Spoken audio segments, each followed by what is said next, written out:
ډرایور مسلسل په سفر کې دی نو د سفر د مونځ مسله څنګه ده؟ په ورځو په هفتو په میاشتو دا د سفر په حالت کې دی او د دا پته نه لګي چې په پلانیزي کې به زه څومره ورځې تیروم یا د بل د حکم پابند دی او دا پته ورته نه لګي چې دلته به زه څومره وخت ایسارم، ورځ به ایسارم که 2 به ایسارم که زیات به ایسارم، یا په خپله مزدورۍ کې دی چې ماته پیره میلاویږي او که پیره نه میلاویږي او دلته به زه څومره وخت ایسارم. نو د سفر د مونځ په مسله باندې ځان پوهه کی. د دې جواب ګوره چې دا دی چې یو کس د خپل کلي د وطن د دیرې نه ووتو د شرعي سفر په اندازه، شرعي سفر چې 48 میله یا د دې نه سیوا و، 88 کیلومتره یا د دې نه سیوا و، او د خپل کلي د دیرې د شهر د آبادۍ نه ووتو نو په د مسافر احکام ولګېدل دی شرعي طور مسافر دی.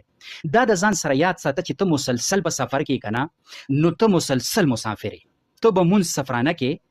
که په یو ځای کې ودرېدې او د هغه ځای په امام پسې دې مونځ کوو نو بیا خو به پوره مونځ کې، خو که تا ځان له کوو او یا چا امام جوړ کړل چې موږ له مونځ راکړه نو صرف 4 رکعتیز فرض مونځ چې دی نو د دې دا لومبني 2 ډک رکعتونه چې کوم دي دا به څه کې؟ دا به سفرانه کې. سحر 2 فرض به کې، ماښام به 3 فرض کې، او وتر چې کوم دی واجب دا به 3 کې، او سنت که مقدر سره او ودې کړه د اجر خبره ده، او که نه سره د سهولت د عمر خو د سفر په حالت کې نو ګناهګار او مجرم پې نه چې په دې مسله ته پوهایي. که په دې مسلسل سفرو کې چې په میاشتو په ورځو ته مسافر یې داسې یو مقام راله چې تا ته اډر میلاو شو یا تا اراده دا وکړه چې په دې پلانیزي کې به زه 15 ورځې ایسارم یا د دې نه سیوا، نو دا یاد ساته چې هلته به ته بیا مسافر نه، الته به ستا د سفر حکم پتا باندې بیا ختم شي او ته به پوره مونځ کې. دا مسله ده. او که نه پته نه وه نو بیا به ته هلته سي